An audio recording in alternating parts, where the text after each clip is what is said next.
Կարծեք օղակը գսեղմվի Կարեկին Գատողիկոսի շուրջ, դուք ինչպես կդիտարկեք այդ բոլորը։ Ոնց որ այն երկու ուզուրպատորներից ենք ազատվել Ռոբերտ Քոչարյան, Սերժ Սարգսյանից, նաև այս պարոն Կտրիչին պետք է մերժի ժողովուրդը եւ պարոն Կտրիչ պետք է հեռանա, որտեղ ոնց որ նրանք են ուզուրպացրել իշխանությունը, նա էլ եկեղեցու ներսում հոգեվոր իշխանությունն է ուզուրպացրել, որը աղերս չունի։ Մարդ է, որը հայտնվել է այդտեղ, լավ տասովշիկ է, սրան նրան ինչ որ կաշառելով, առնելով, ինչ որ տասովկաներ անելով 99 թվականին հաջողացրեց ձեռք գցել այդ պաշտոնը։ Ինչին կվերակրեք նախկին նախագահներու այս աշխուժացումը մեկ շաբթվա մեջ մենք տեսանք այսպես ցունամիի պես բան եղավ լրատվական դաշտի մեջ։ Սկսեցին ըստ էության մեկնարկը տվեցին հիբրիդային պատերազմի այն կարևոր վճռական փուլին, որը որ մենք մտնում ենք ընտրություններից առաջ։ Այս անգամ էլ են տապալվելու, որովհետև ժողովուրդը դրա համար չի մերժել Սերժին, դրա համար չի մերժել Քոչարյանին, որ հիմա նորից ինչ որ իշխանություն տա եւ 21 թվականին ինչ որ մենք տեսանք, մենք կտեսնենք նաեւ հունիսի 7-ին։ Washington Post-ը նույնիսկ գրել է ուղղակի ստարտը դված է Պուտին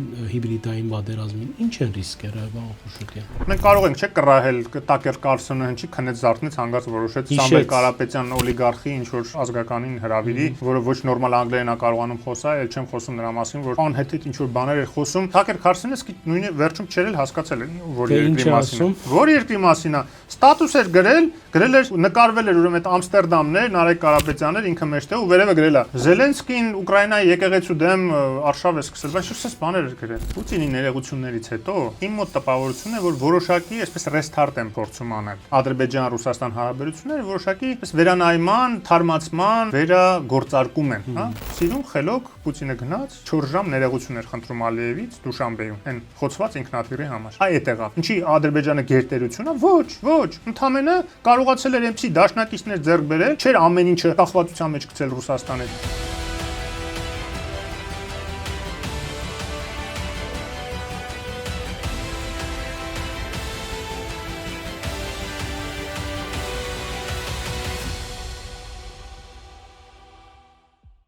Բարև ձեզ Արևելքի հարտակով, ես Սակո Արյանն եմ, կշարունակենք անգեղծ զրույց հաղորդումներում մեր շարքը, այսօրվա հյուրս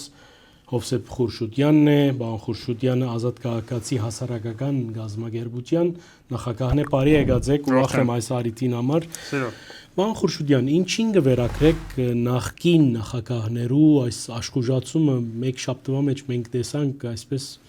Դերևս քիչ մձայրայեղ է բնորոշումս ցունամիի պես բան եղավ լրատվական դաշտի մեջ, այսինքն բոլոր ուղղությունները հոնկացին։ Ինչին կվերակրեք այս բոլորը։ Ես կասեի ոչ թե պարզապես նախկին նախագահների, որ ես իրենց անվանում եմ նախկին ուզուրպատորներ, իրենք նախագահ չեն եղել, իրենք իշխանությունը 4 անգամ ուզուրպացված, ուրեմն քրեական հանցագործ խմբավորման ներկայացուցիչներն են։ Այլ ընդհանրապես պրոռուսական ուժերի Տեսեք նաև Սամվել Կարապետյանի եղբոր տղան։ Այո, այդ մեկնալ Ամերիկայեն մենք լսեցինք։ Այսինքն համատեղ սկսեցին ըստ էության մեկնարկը տվեցին հիբրիդային պատերազմի այն կարևոր վճռական փուլին, որը որ մենք մտնում ենք ընտրություններից առաջ։ Շատ չմնաց, 6-7 ամիս բան մնաց ընտրությունները միջև։ Շուտ չէ այս բոլորը։ Չեմ կարծում, որովհետև իրականում եթե Աշուն ձմեռն էլ բաց թողեն, այնտեղ կմնա միայն գարունը, եւ իրենք հիմիկվանից արդեն կարիք ունեն փորձեն հասարակական տրամադրությունները փոխելու վրա աշխատեն, քայքային տեղեկատվական դաշտը հիբրիդային պատերազմի տարբեր տարերով, ապա տեղեկատվությամբ, կեղծիքներով, նաեւ այսպիսի նարատիվներով, այսինքն խոսույթներով, որը որ տարածում են այս նախագահները, կեղծիքի վրա հիմնված Եվ դրա հետ եմ կապում եւ մյուս կողմից էլ, բայց եթե իրենց դեմքերով են հանդես գալիս, ուրեմն որպես նախընտրական քարշակներ, դա էլի հերթական անգամ հուշում է, որ այս անգամ էլ են տապալվելու, որովհետեւ ժողովուրդը դրա համար չի մերժել Սերժին, դրա համար չի մերժել Քոչարյանին, որ հիմա նորից ինչ որ իշխանություն տա եւ 21 թվականին ինչ որ մենք տեսանք մենք կտեսնենք նաև հունիսի 7-ին, բայց դա չի նշանակում իհարկե, որ վտանգ չկա, վտանգ կա, որտեղ այս երկուսին միացել են նաև ռուս օլիգարխները, նկատի ունեմ Ռուբեն Վարդանյանը ժամանակին սկսեց այդ մեկնարկը տվեց ռուս օլիգարխների ներթափանցման Հայաստանն ու ռուսական նկատի ոչ թե էթնիկ ռուսը, այլ էթնիկ հայերեն, բայց քաղաքական իմաստով ռուսական շահերը սպասարկող, հա, մեկը Թաթարստան էր ուզում Հայաստանը սարքեր, այս մյուսը ասում էր, որ դեռ միջև մայիս Հայաստան գալի եւ այդ պատմությունները եկեղեցու հետ կապված, բարձ քաղաքականություն էր մտել եւ հայտարարում էր, որ Հայաստանը չպետք է Եվրամիություն գնա եւ պետք է Եվրասիական տնտեսական միության մեջ մնա եւ այլն։ Այս ամբողջը իհարկե Ռուսաստանի համար հնարավորություն է առանց ինչ որ ռազմական գործողությունների, առանց մեծ ծախսեր տեսնելու, պարզապես նույնիսկ կարող իրենք էլ գիտեք ռուսական փողեր առանձնապես չծախսեն, ուղղակի դնեն հայ մեծահարուստների վզին, ասեն պետքա ծախսեք եւ Հայաստանը Այսինքն իրենք իրենց կրբանեն չեն տներ, հա։ Այո, հենա կհանձնարեն, այնպես չի որ Սամվել Կարապետյանը երազում էր այդքան փող ծախսել, այդքան խնդիրների մեջ հայտնվել քաղաքականության մեջ մտնելով։ Ինք բիզնեսմեն էր, բիզնեսով զբաղվում էր, շատ էլ գոհ էր։ Բայց հասկանալի է, որ իրեն ասում են դու այդ փող աշխատել ես Ռուսաստանում եւ նաեւ 1 միլիարդ դոլարից ավել ընդհանրապես Ռուսաստանում որ փող աշխատում, հնարավոր չի որ այնտեղ անվտանգային մարմինների հետ համագործակցություն չունենա։ Եվ իրեն ասել են, որ պետք է այս բաներ անես, ոնց որ ժամանակին Ռուբեն Վարդանյանն էին ասել եւ հիմա նաեւ ուրեմն զիջեցին Ռուբեն Վարդանյանին, Ալիևին, այսինքն հանձնեցին, հա։ Ուղղակի զոհաբերեցին։ Ոնց որ միշտ անում են նաեւ իրենց դաշնակիցների հետ, ոնց որ Հայաստանի հետ որպես դաշնակից ինչպես վարվեցին, ինչի պետքա ինչ որ առանձին անհատ դաշնակիցների հետ այդպես չվարվեն, եթե դրա դիմաց ինչ որ բան է ստանում նույն Ալիևից կամ Էրդողանից։ Մեր աչքի առջևն է Բաշար Ասադի բարակը, որ ոչ միայն մեկ դարվա դաշնակից է, 50-60 դարվա ռուսական ոճը։ Մի բան, որը ամերիկացիները, եվրոպացին երբեք չեն արել։ Ավելին ձեզ ասեմ, Ամերիկայում մի հատ այսպես մեր կողմից անընդունելի համարվող, բայց այսպեսի ուրեմն արտահայտություն կար, ռուսերենն ինքը այսպես մեր մամուլ սպրտել, հա, հիմա փորձեմ հայերեն թարգմանեմ, ասում է նրանք իհարկե անբարոյականի վաստակ են, բայց մեր անբարոյականների վաստակներն են։ Ու այդպիսի անբարոյականների վաստակ ռեժիմներն իրենք ամերիկացիներն նույնիսկ պաշտպանում էին։ Հա, նույնիսկ այդպիսի ռեժիմներին, դիկտատորներին, եթե նրանք Ամերիկայի դաշնակիցներն են, միջև վերջ էին պաշտպանում։ Ինչը վերջին շունչը։ Միջև վերջ, այո։ Դա իրենց սկզբունքն էր, դաշնակիցա վերջ պետք է պաշտպանենք։ Արաբական երկրների ծոցի ավտոկրատիաները, դիկտատորները, հա, բոլորս է գիտենք, դեպ քաղաքասրակությունը արևմուտքի անդադ մեղադրում է այդ ռեժիմները մարդու իրանքներ խախտելու համար, բայց միևնույն է, Միացյալ Նահանգները նույնիսկ եթե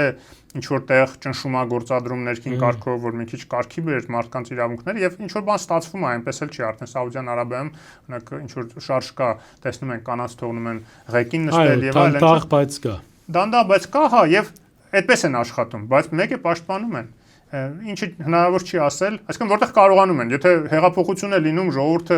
ուղղակի, ասենք ոնց որ Մուբարակին, հա,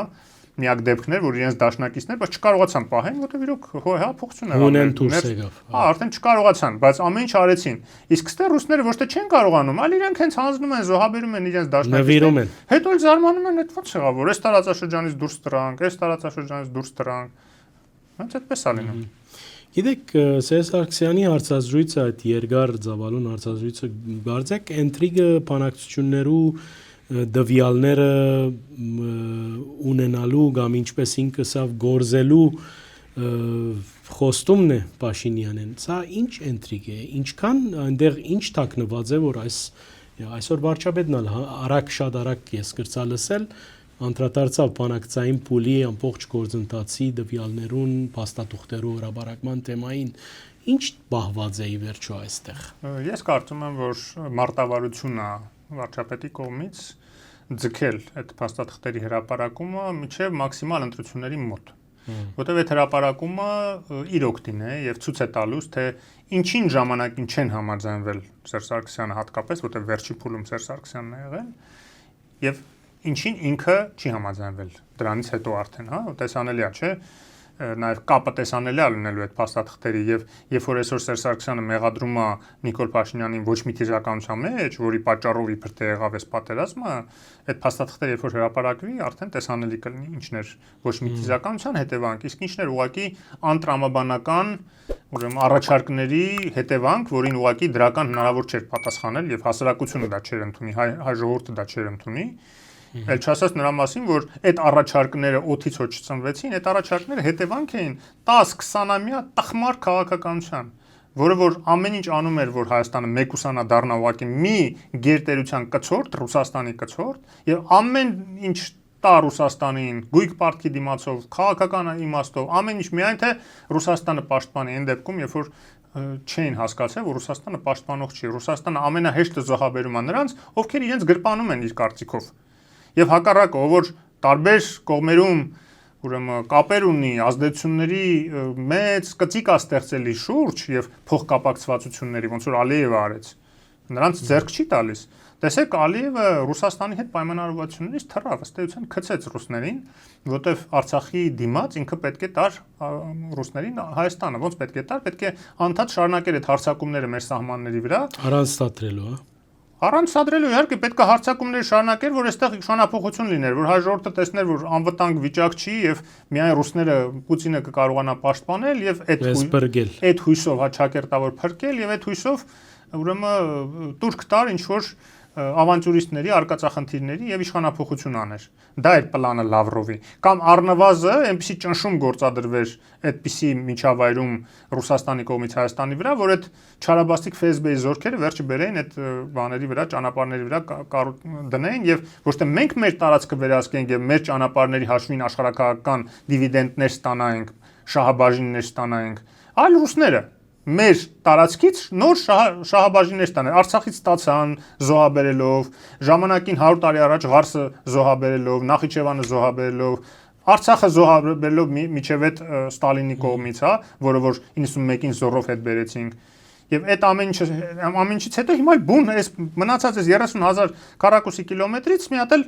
այդ ճանապարհների վրա կանգնացնեն իրենց ՖՍԲ-ն, որ այդ աշխարհակահաղական մեծ շարժը եւ տնտեսական որ լինելու էր Չինաստան, Եվրոպա, հա, մեր տարածքով։ Էլի իրենք շահաբաժիններ ստանային, իրենք որոշեին, որտեղ փակեին, որտեղ բացեին, ինչի դիմաց ինչ գումար ստանային, ինչի դիմաց ինչ առևտուր անեին քաղաքական սրանրա հետ։ Այդ էր իրենց ուզածը։ Ալիևը չարեց, խաբեց եւ կարողացավ մարսի։ Տեսեք, այդ խաբելուց հետո Ռուսաստանը մի քանի ուղերձներ հղեց, հա, այսպես սև նշաններ, որ ասում են, հա, մաֆիայի սև նշանները, որ նոմա Դեպքերը բացի այդ Եկատերինբուրգի դեպքերից մինչև էլ ինքնաթիռը խոցեցին։ Ես համարում եմ, որ դա պատահական ակցիա չէր, այլ հենց սարսափեցնելու ակտ էր, ոնց որ ժամանակին Սերժ Սարգսյանն էին սարսափեցնում Պերմյակովի այդ սպանություններով 7 հոգի ընտանիքը, որ առանց ոչ մի պատճառ հանկարծ 7 հոգանոց ընտանիք են սպանում ռուսական բազայից, հա։ Եվ հետո էլ ստիպում են Սերժ Սարգսյանին, որ դատավարությունը լինի ռուսական բազայում, վերջում էլ մեղավորին տանել Ռուսաստան։ Հա, որ լրիվ հետքերը մաքրեն, որտեվ Պերմակովի անելիք չէր դա սպեցօպերացիա էր Հայաստանի Հանրապետության դեմ Սերժ Սարգսյանի իշխանությունը սարսափեցնելու համար, որ գնան Լավրովի պլան ստորագրեն։ Այն ինչ որ չէին ստորագրում եւ ինչի մեջ մեղադրում են Նիկոլ Փաշինյանին, թե դու ինչի չստորագրեցիր, որ այսպեսի բաներ չլիներ։ Հիմա նույնը դա Եկատերինբուրգի սպանությունները, ճիշտ է, բանդիտների են սպանել ադրբեջանցի, բայց կապ չունի։ Խոշտանգումներին, անմարտկային, անասանելի խոշտանգումներին ենթարկել։ Ու հենց Ադրբեջանը պահանջեց մարմինները արտահանձնել, այն դեպքում, երբ որ այդ մարտիկ Ռուսաստանի քաղաքացիներ էին, չէր կարող նման պահանջ ներկայացնել Ադրբեջանը, մի օրվա մեջ արտահանձնեցին։ Գիտեք ինչի։ Որ այդ խոշտանգումները ֆիքսի Ադրբեջանը եւ հասցնեն Ալիևին, տեսեք ինչ են արել։ Դա մարմինի մասեր են նույնիսկ պակասել այդ մարդկանց մարմինների վրա։ Որպեսզի հասկացնի, որ վատ կլինի քո վիճակը, եթե չվերադառնաս պայմանավորվածություններին։ Ալիևը լրիվ հակառակը արեց։ Ալիևը, որ ասում է, կոտոշները տնկած, լրիվ ընդդիմացավ, ինքն է սկսեց իր կողմից նույնը անել ռուսների հետ, արդեն Ռուսաստանի քաղաքացիների հետ Ադրբեջանում, նույն քարոզչական արշավը արդեն հակադարձեց սկսեց Ռուսաստանի դեմ։ Ռուսաստանում նույնիսկ հասավ այն մակարդակի հակաադրբեջանական արշավը, որ արդեն ասում են պետք է հարձակվենք Ադրբեջանի ու երկրորդ Ուկրաինա պետք է անենք։ Հեսա սպեցօպերացիա ենք սկսելու։ Բայց ինչ արեցին արդյունքում, ոչ մի բան չարեցին։ Սիրուն խելոք Պուտինը գնաց 4 ժամ ներողություն էր խնդրում Ալիևից Դուշանբեում, այն խոցված ինքնաթիռի համար։ Այ այդ եղավ։ Ինչի Ադրբեջանը գերտերություն է, ոչ, ընդամենը կարողացել էր այնպիսի դաշնակիցներ ձեռք բերել, չէր ամեն ինչը կախվածության մեջ գցել Ռուսաստանից։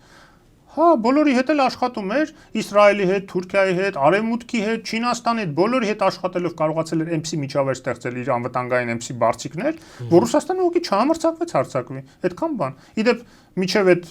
դեպքերն էլ, այս բանը Պուտինի ներողությունները նկատի ունեմ, երբ որ դեռ պարզ չէր հարձակվելու թե չէ, ինքը սկսեց մեծ ծավալի,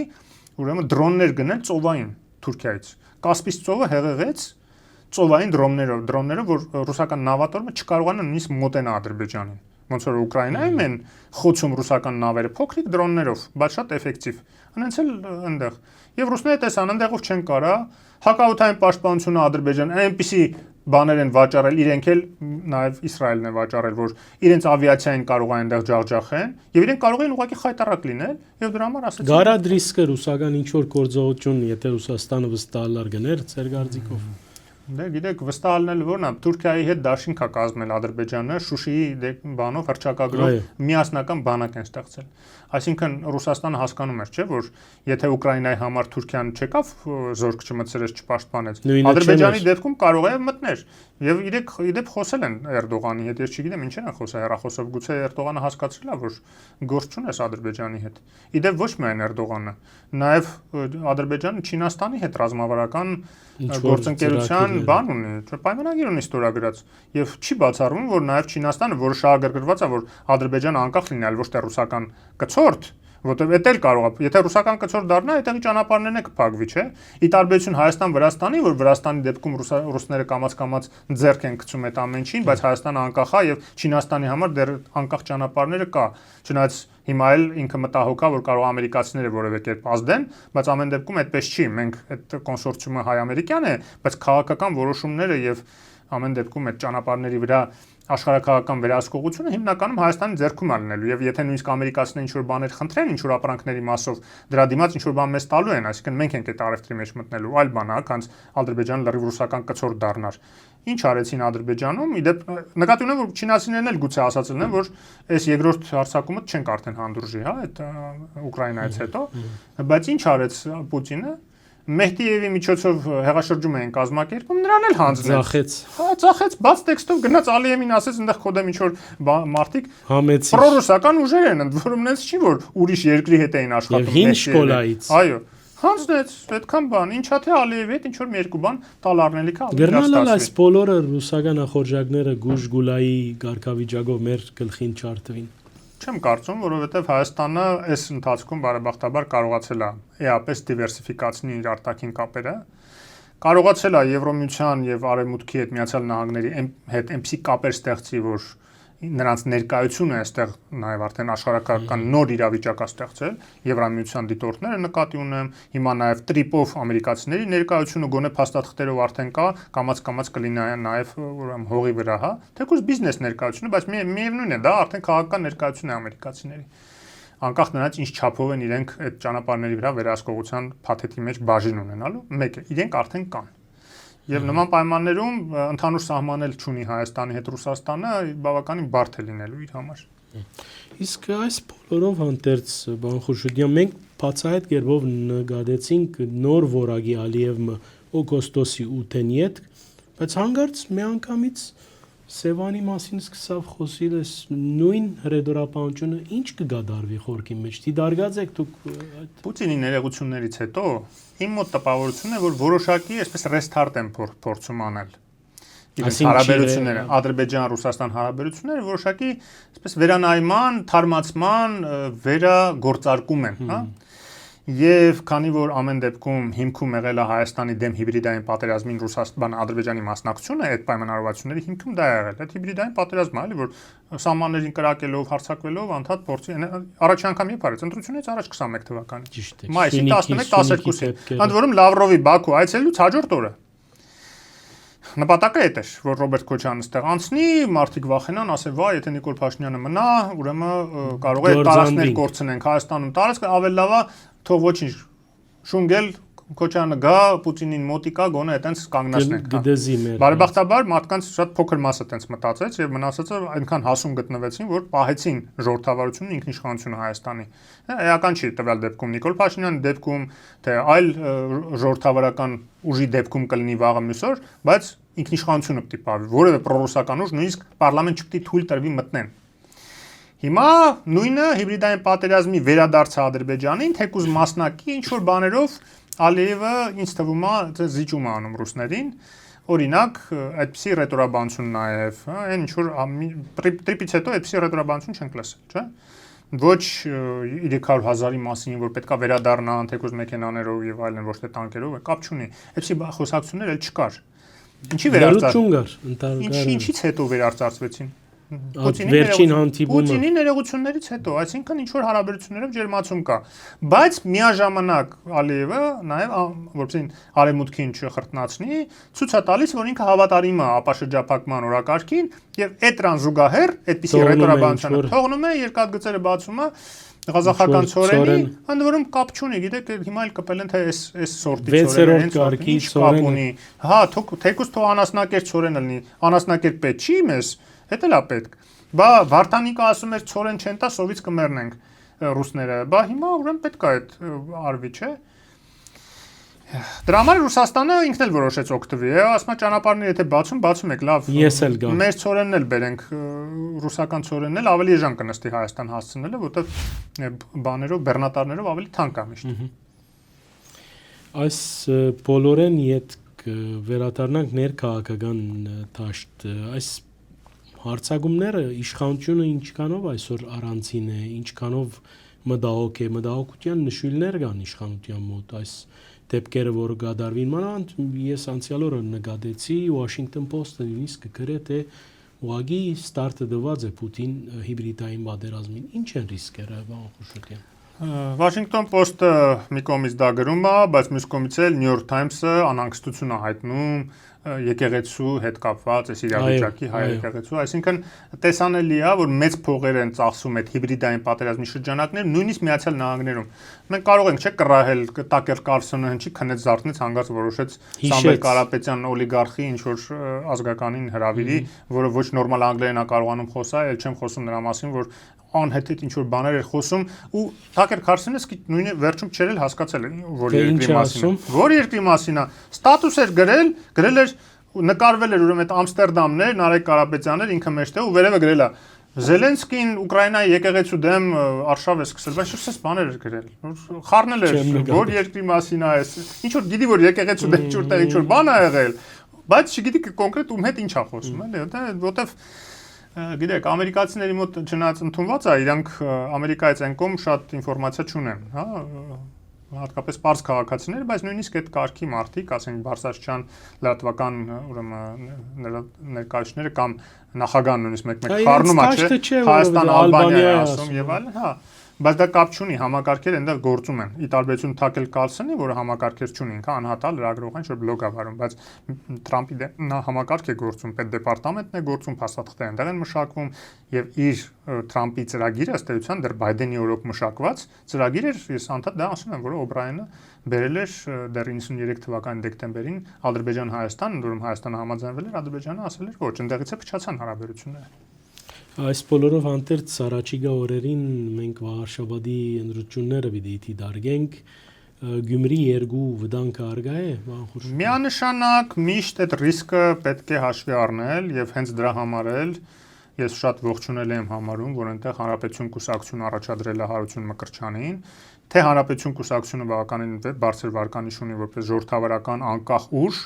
այն բոլոր մարդկանց համար ովքեր որ այլընտրանք են փնտրում բայց չեն ուզում նախկիններին ընտրեն գործող իշխանություններին այլընտրանք է հանրապետությունը նույնիսկ եթե վաղ ստիպված լինեն եթե չհավաքեն երկուսն էլ մեծամասնություն կոալիցիա կազմեն բայց ավելի լավ է այդ ժողովրդավարական ուժերը իսկ ամեն դեպքում ես գործող իշխանությանն էլ եմ համարում ժողովրդավարական ուժ որը բոլոր թերություններով հանդերձ արտաքին քաղաքական ճիշտ կուրս է վարում այսինքն դեպի Եվրամիության ինտեգրում է տանում Հայաստանը ինչի մասին օրենքը ընդունեց ընդ որում մեր Եվրաքվեի հենց առաջադրած օրենքն էր որի համար մենք 60000 ստորագրություն հավաքեցինք 1 ամսում 2 ամսվա փոխարեն Եվ որին իշխանությունը տեսնելով որ կա պահանջը հասարակության մեջ ընդունեց այդ օրենքը։ Ի փառքի պատիվ իրեն այնպես է որ մենք ասել ենք, քանի դեռ իշխանությունները տանում են Հայաստան դեպի Եվրոպա, մենք այդ հարցում իրենց աջակցելու ենք։ Հիմա այս պարագայում, որpիսի այդ մոդելը կոտրվի Գյումրիի, պետք է էջմիածնի Վաղարշապատի ժողովուրդը իր ձայները տա, առնվազն այդ երկու ուժերից որևէ մեկին։ Ես համարում եմ, որ իհարկե ճիշտ կլիներ, որ Հանրապետություն կուսակցությանը տրվեր մաքսիմալ ձայներ եւ Հարություն Մկրտչյանին դառնար քաղաքապետ։ Այո, իհարկե, որտեվ նաև խարիզմայի տեսակետից, նաև վճռականության տեսակետից ինքը ավելի ուժեղ քաղաքապետ կլինի, քան քաղաքացիական պայմանագրի ներկայացուցիչը, բայց ամեն դեպքում թող ընտրողները որոշեն, ում ավելի շատ ձայն կտան։ Մոդենանք Վարշավադի Վադիգանին, այսպես Տիգին Անահիտ Աթամյանը բնորոշեցինք միասին, որ մեր Վադիգանը պետք է լա մայրաթոր Սուրբ Էջմիածինը բոլոր առումներով Կարծեք օղակը գսերմվի Կարեկին Գատողիկոսի շուրջ, դուք ինչպես կդիտարկեք այդ բոլորը եւ դեպի ուր գերտա ընթացքը, մենք նաեւ կտեսնենք թե վարչապետը ինչպիսի ծևերով կփորձե դարբեր եկեղեցիներու մեջ լալ, ցույց տալու համար, որ նաեւ սկսած է աջիլ այդ գործընթացը։ Ուրեմն ոնց որ պետական համակարգ, ազգային ժողովը, կառավարությունը հեղափոխությունից հետո կառույց առ կառույց, օղակ առ օղակ ազատագրվեց նախկիններից, գոնե վերին էշելոնների մակարդակով, որտեղ միջին եւ ստորին էշելոնների մակարդակով ցավոք սրտի այնքան շատ են այդ պաշտոնյաները, որ այնպես չի որ բոլոր նախկինների մարդիկ են, որտեղ շատերը իրենք էլ հոգեպես հեղափոխվեցին եւ գործող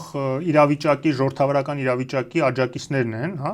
բայց այնտեղ էլ դեռ լեցուն է նախկինների մնացուկներով, որը որ միջին ստորին օղակներով անդադ սաբոտաժ են անում, որի մասին նաեւ վարչապետն է ասել, որ ռեֆորմների սաբոտաժ են անում հենց պետական համակարգից, բայց օղակ առ օղակ ոնց որ այնտեղ ազատագրեցին այդ վերին ղեկավար մարմինները այդ բոլոր օղակների, ունեցել եկեղեցին, եկեղեցի առ եկեղեցի, հայ առաքելական եկեղեցին, կառույց առ կառույց, եկեղեցի առ եկեղեցի, հիմա այդ գործընթացն է գնում ազատագրման։ Ոնց որ այն երկու ուզուրպատորներից ենք ազատվել Ռոբերտ Քոչարյան, Սերժ Սարգսյանից, ես ինչի եմ երկուսին միասին նշում, թվացնում է Մերժին Սերժին էր շարժում, չէ՞, շարժումը, բայց ամեն դեպքում իրենք քաղաքական զույգ են, ինչքան էլ ներքին հակասություններ ունենան, իրենք մի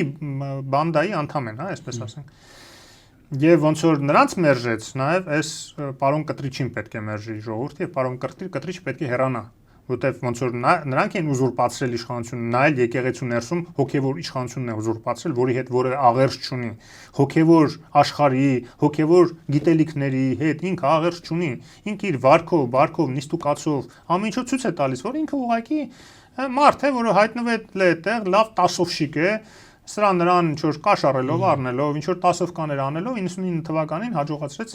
ձեռք գցել այդ պաշտոնը, որը որ կարևորագույն պաշտոն է հայ հոգևոր կյանքում, անկախ գիտեք ով ինչ ուրեմն կրոնի հետևորդ է, հավատացյալ է թե չէ, բայց բոլորս էլ հասկանում ենք, որ Հայաստանի համար դա կարևորագույն կառույց է, որը աշխարհով մեկ ունենալով հսկայական ցանց, նաև հսկայական քաղաքական օգուտ կարող է տալ։ Արցախի պատերազմի ժամանակ, եթե այդ կառույցը նորմալ աշխատեր, մենք կարող էինք բազմաթիվ դաշնակիցներ ձեռք բերենք, ել չեմ ասում, որ կարող ենք նույնիսկ կանխել, հենց միայն այդ կառույցի աշխատանքով, լավ աշխատանքի շնորհիվ կարող է եւ կանխեինք Արցախյան պատերազմը եւ ալիևը չհամարձակվեր հարձակվել, իմանալով որ այդպիսի ցանց կարող է ամբողջ աշխարհով աշխատել իր դեմ։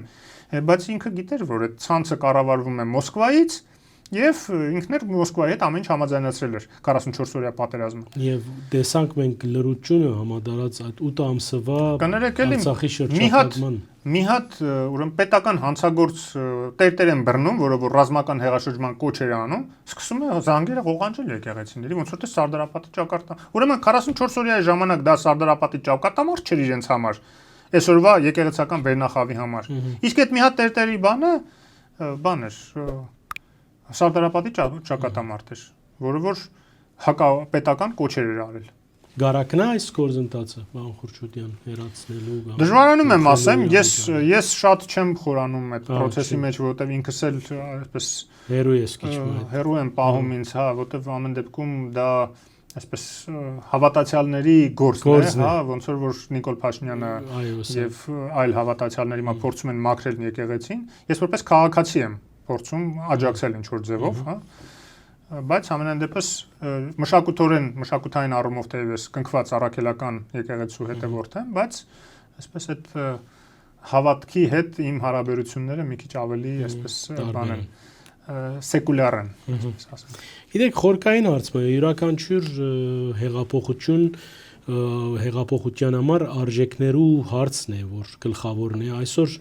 ինչ մնաց այդ արժեքները, ինչքանով խոցելի են իշխանությունները այդ արժեքներու առումով, որովհետև գիտեք, մեր դատական համագարկը լավ չաշխատիր, ես անցյալ օրը գլսեի Դանիել Հովհաննիսյանին, շատ ճիշտ դիտարկումներ կատարեց, այսինքն հարցեր կան, որ վաղուց պետք է վճռված լայն եւ երթային, բայց այսօր մենք ինչքանով հեղափոխությունը այսպես rebranding-ի, refreshment-ի վերադեսության գարիք ունի եւ արդյոք այդ մեկը հնարավոր է անել ընտրություններն առաջ։ Տեսեք, հեղափոխությունից հետո հիմնական մեղադրանքը, որ կա հասարակությունը, հեղափոխական ուժերը նաև, հեղափոխության պատվեր տված նաև հասարակական դաշտը, այն մեղադրանքները, որ ուղղում էր իշխանությանը, նոր իշխանությանը, հեղափոխական իշխանությանը, վերաբերում են նրան, որ չի մաքրում։ չի մաքրում, չի դատում նախին հանցագործներին եւ այլն։ Չի մաքրում, ոչ թե չի կարողանում։ Հենց այդ չէ, հիմա կասեմ, կարողանալուն կգամ։ Հաստա որ այն ծավալներին, որը որ անհրաժեշտություն կար, չեն մաքրվում եւ նաեւ չէին դատվում, որովհետեւ մարդիկ ուզում էին, որ հանցագործները դատվեն, ոչ թե պարզապես պաշտոնազրկվեցին ու հիմա քաղաքական գործի չեն բոլորը դարել։ Ինչքան կրիմինալ, հանցագործ, պետական բաները բռնազավթած ինստիտուտները, հա, ուզուրպատորներ, գանձագողներ, կան սա դառել են քաղաքական գործիչ։ Այդ որ Վարդանիկը լինի քաղաքական գործիչ, ինչի մասն է խոսքը։ Հետո էլ բռնում են ինչ որ մարդիկ կողքից ասում են քաղբանտարկել։ Ինչպես Չէ, բայց այդ մեղադրանքը տեղին էր, բայց մյուս կողմից մենք պետք է հասկանանք, որ այն ժամանակ Հայաստանը շատ ավելի կախված էր Ռուսաստանից եւ շատ բաներում ուղղակի Պուտինը միջամտում էր, արգելափակում էր, նույնիսկ տերտերի մասով էս բանի պարոն Կտրիչի թույլ չտվեց, նաև այն ժամանակ կար շարժում, չէ։ Այո։ Նոր Հայաստան, նոր Հայրապետ։ Հայրապետ 2019-ին։ Հայտնի է, չէ, արդեն որ բանին Նիկոլ Փաշինյանին ասել էր «Оставьте в покое этого старика»։ Որտեղ իրաց մարդն է։ Իրաց մարդն է, դրա համար պահեցին ամեն ինչով։ Բայց մենակ այդ դեպքում չէր միջամտում։ Ինքը նույնիսկ ԱԱՑ-ի պետի հարցում միջամտեց պատերազմի ժամանակ, միջև պատերազմը իրան թույլ չէր տալիս, երբ որ Քյարամանին նշանակեց Նիկոլ Փաշինյանը, թույլ չէր տալիս, որ ասի չեմ նշանակի, բայց երբ որ արդեն պատերազմի ժամանակ առավել կախված վիճակում ենք մենք եւ կարիք ունենք այդ անվտանգային տեղեկությունների, որը ըստ պայմանագրի անվտանգային մարմինների միջև եղած պայմանագրի ռուսները պետք է մեզ տրամադրեն, չեն տրամադրում, ասում են քանի Քյարամանն անդը չենք տրամադրի, ինչի, որովհետեւ չիստկա էր անում։ Իրենց գործակալներին ստեղից հանում էր համակարգից։ Որ չստիպեց, ստիպողական Նիկոլ Փաշինյանը հանեց Քյարամանին, հանեց, դրեց իրանց ուզած մարդուն, ուզած կամ գոնե ում հետ համակերպվեցին, հիմա չգիտեմ իրենց ուզածներ թե ուղղակի համակերպվեցին, հա, Աբազյանի նկատի ունեմ, բայց ամենայն դեպս այդ վիճակն էր այն ժամանակ եւ հնարավոր չէր ամբողջ բոլոր համակարգերը տենց հեշտ բան անել, մաքրել, փոխել։ Հիմա ավելի մեծ հնարավորություն կա եւ եթե հիմա սկսի կալանավորումները այն նախկին գանձագողերի, հանցագործների, ժողովրդի իշխանությունը խլածների, ժողովրդին քվեն կեղծածների, այդ ժամանակ այո, հասարակությունը կհասկանա եւ կտեսնի, որ հիմա մենք իրոք գնում ենք իշխանության ճանապարհով եւ որևէ մեկ այլևս իրեն թույլ չի տա, այդ թվում գործող իշխանությունը երբեք չի գայթակղությանը ենթարկվի, որ հանգարց ընտրություն կեղծի եւ իշխանություն զավթի, եթե հանգարց այդպիսի խնդիր առաջանա։ Եվ այս առումով շատ լավ է, որ հիմա փաստահավաք խմբի ձևավորման փուլն է եւ փաստահավաք խումբը մենք վաղուց պահանջում ենք, որ ձևավորվի, որ նախկին բոլոր այդ հանցագործությունները լավ լյուստրացիա չկանում, ասում են գոնե այդ փաստահավաքը լինի, որ մարդիկ նստեն, ուսումնասիրեն, նաեւ բոլոր ինստիտուտները պարտադիր տեղեկություններ տրամադրեն, թե որտեղ ոնց է իշխանությունը բռնազավթվել, ինչ հանցագործություններ են կատարվել, որ այս կամ այն պատճառով չեն բացահայտվել, այդ թվում բանակում սպանությունները, այդ թվում սեփականության ունեզրկումները եւ հազար մի հարց 5 ոլորտ։ Բայց ամենակարևորը այդ իշխանությունների բռնազավթումն էր նախկինների կողմից եւ այդ փաստահավաք խումբը հայտադիմումների հայտարարություն է արդեն դրվել կառավարությունում, չնայած չգիտես ինչի, այտենց լայնորեն մամուլը ոչ միտեղ չեմ տեսել մամուլով տարածվի, դրա համար ես իմ էջում դրել եմ, հղումն է դրել եմ, այն փորձագետները, որոնք որ կուզենան ներգրավեն, թող դիմեն, գուցե ես ինքս էլ դիմեմ, եթե հասցնեմ, որ այդ փաստահավաք խումբը ձևավորվի եւ մի հատ այդ լրի վերհանվի նախկին այդ հանցագործությունները, որի պատճառով եղավ նաեւ այս Արցախի կորուստը։ Այդ բոլորը այն ժամանակ է սկսվել եւ եթե մենք բացահայտենք այդ ամբողջ եւ այդ պատասխանատվությունը բերենք դնենք սեղանին, ով ինչի համար էր պատասխանատու, արդեն թող իշխանությունները եւ հասարակությունը եւ ժողովուրդը որոշի թե ինչա պետք անել այդ հանցագործների հետ։ Կանի փաստահավաքը սիկ մենք չհասկացանք բան Խուրշուդյան թե ազգային ժողովի մեջ ինչպես բահեցին կամ մեկ տիտրին այդ 44 օրյայի հանձնաժողովի այդ ամբողջ քննությունը ինչու բահվեցավ, ինչու չհանրայնացվեցավ, արդյոք կլա ընդրություններ են առաջ։ Ես կարծում եմ լուրջ հարց է, որ հենց նույն տրամաբանության մեջ, ինչի մեջ Նիկոլ Փաշինյանը sense զգում է Արցախյան փաստաթղթերի հրապարակումը, ընտրությունների մոտիկա տանում դեպի, իմ կարծիքն է, չգիտեմ։ Իմ կարծիքով չէ, այսինքն։ Հա, չէ, դա որտեղից։ Իմ կարծիքով նույն տրամաբանության այս փաստահավաքի բանը, զեկույցը հրապարակվելու է, եթե ոչ մինչև այս տարեվերջ, ապա մյուս տարվա սկզբերին ընտրություններին ընդառաջ, որպեսզի նաև տեսանելի լինի Ռուսաստանը ինչ դավադիր դերակատարություն ունեցավ Արցախը հանձնելու գործում։ Այդտեղ Փաշինյանը վախեր չունենար։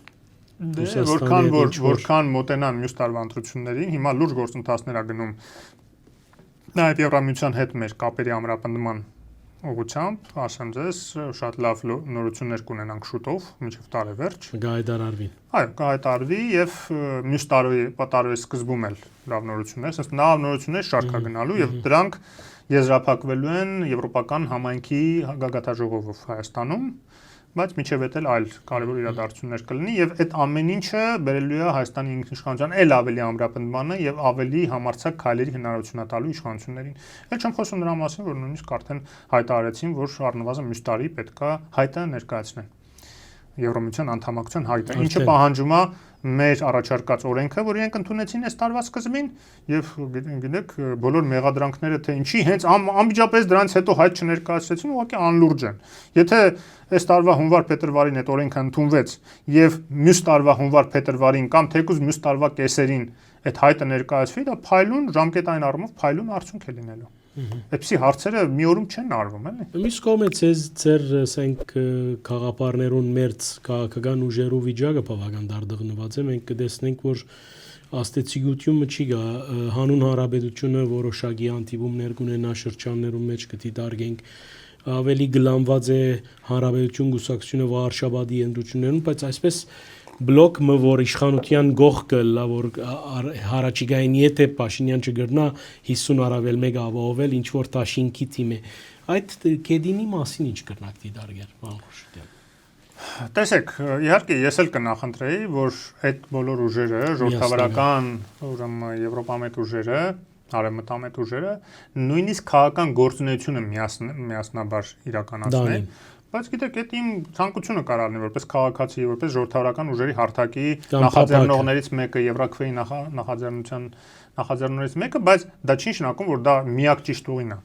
Հիմա օրինակ այն պրոռուսական նիմությունը այլ մեթոդաբանություն է կիրառում, չէ՞, տարբեր շարաշուներով գնալու եւ հետո այնտեղ միավորվելու, պարլամենտում միավորվելու, ոնց որ Գյումրիի մոդելն է իրանց հուշում, որ տենց հնարավոր է։ Ես չեմ բացառում, որ էս էլ է տարբերակ, որ Եվրոպամետ ուժերն էլ, արևմտամետ ուժերն էլ առանձին մի քանի շարաշունով գնան, ասենք 2-3 շարաշունով գնան եւ հետո պարլամենտում միավորվեն, հա։ Գուցե դա էլ է տարբերակ։ Չի բացառում նաև միջև ընտրությունները բանակցեն, միավորվեն, հələ ոչինչ բան չի բացառում, ժամանակ կա,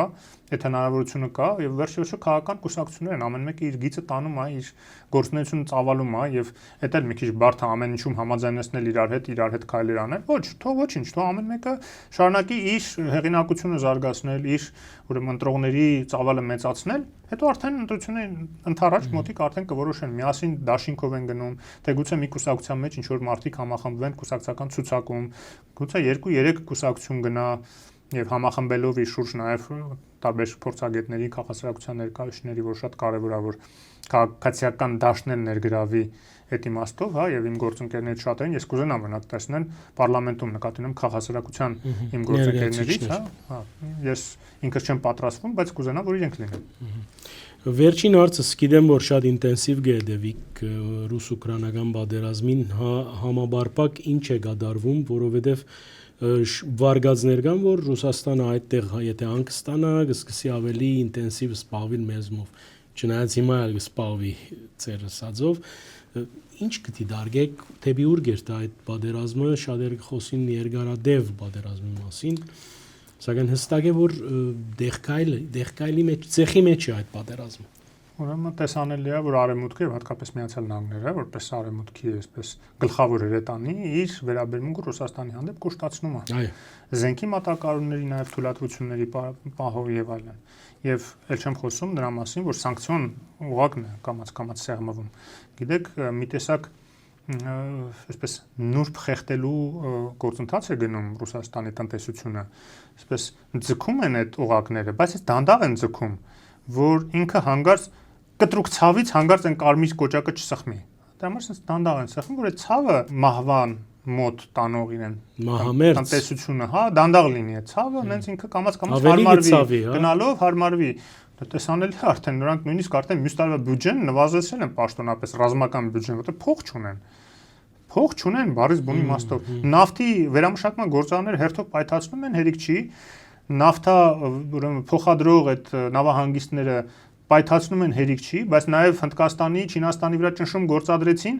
եւ Սաուդյան Արաբիան էլ տեսակ էժանացրեց բաներ զեղչեր է անում իր նավթի, որպեսզի Հնդկաստանն ու Չինաստանը իրենից առնեն։ Այսինքն նույնիսկ Սաուդյան Արաբիան, որ իբր ռուսները հույս ունեն, որ այդ հակարեմտյան կոալիցիայի մաս եւ կանի անգամ հրավիրած է։ Այո, բայց Սաուդիները վերջի Ամերիկայի դաշնակիցն են։ Ես ամենասկզբից հաղորդման դրա մասին խոսում ենք։ Եվ իրենց գործը անում են։ Իրենց գործը իրենք մի անգամ արեցին սովետական միության փլուզման նախորդին, սարքեցին 3-4 ռուբլի նավթի դոլար նավթի գինը, եւ սովետական միությունը ուղղակի փող չուներ։ Փողը դադա, նույնը հիմա Ռուսաստանում է։ Իրենք թոշակներ հեսա չեն կարողանալու վճարել, աշխատավարձներ են նվազեցնելու, ել չեմ ասում տեղական ինքնակառավարումը սպանված վիճակում է, ճանապարհներ չեն կառուցում, տներ բան, ոչ մի բան չի գնում, որովհետեւ չենք խոսում ծայրամասերու մասին ու սոսկալի։ Եվ այնտեղ մի օր պայթելու է, որովհետեւ այդ սոցիալական վիճակը հայ չքան էլ հայրենասիրության, ուռա հայրենասիրության վրա դիմացեք, հա օղին հուփ են տալի որ խմեք մոռացեք, հա, բայց այդ սպառն վերջ կա, որովհետեւ լավ տղամարդիկ խմեցին, մոռացան, բա կանայք, երեխաները, նրանք ովքեր չեն խմում, այդ անեկդոտը գիտեք, չէ, ասում է երեխան ասում է բանը լավ է որ օղուգինը թանկացել է, papan էլ չի խմի, papan էլ ասում է չէ, այդ նշանակում է որ թե papan էլ չի խմի, այլ դուք էլ հաց չեք ուտի։ Հիմա այդ վիճակն է այնտեղ, որոշում են թե շատ խմեն, թե գոնե մի բան առնեն ուտելու։ Այտենց ոնց կարա երկար ձգվի։ Նենց որ ես կարծում եմ որ Ռուսաստանում դա շատ լավ հասկանում են եւ էդ էլ ինչ որ հանգուցալուծման է բերելու եւ այո փառքուպատիվ ուկրաինացի ժողովրդին որ իրոք նաեւ մեր հարցն է լուծում, մեր ինքնիշխանության ապահովման հարցին նպաստում է, չեմ ասում հենց իրենք լուծում, բայց իրենք մեծապես նպաստում են որ այո Ռուսաստանի ուշադրությունը այսպես գոնե ռազմական կամ կտրուկ գործողությունների մասով դեպի այս կողմ չթեքվի եւ մաքսիմում իրանք փորձեն հիբրիդային պատերազմի ինչ որ տեղեկատվական բաներով փորձեն եւ իրենց 5-րդ Շարասյանն այստեղ կերակրելով փորձեն իշխանապողություն անեն, որը ես հույսով եմ չի ստացվի։ Անգերտ զրույց էր, շնորհակալ ենք։ Ես եմ շնորհակալ։ Հիշեցնեմ, որ այսօր հյուրս Հովսեփ Խուրշուդյանն էր, նաեւ հորթորս ցեզի արկելի ագընտիրներ հետևիլ մեր հարթակներուն մեկնաբանել, դարաձել, այդպիսով խթանած գլակ անգախ մամուլի մեր գործունեությունը բարի մնացես։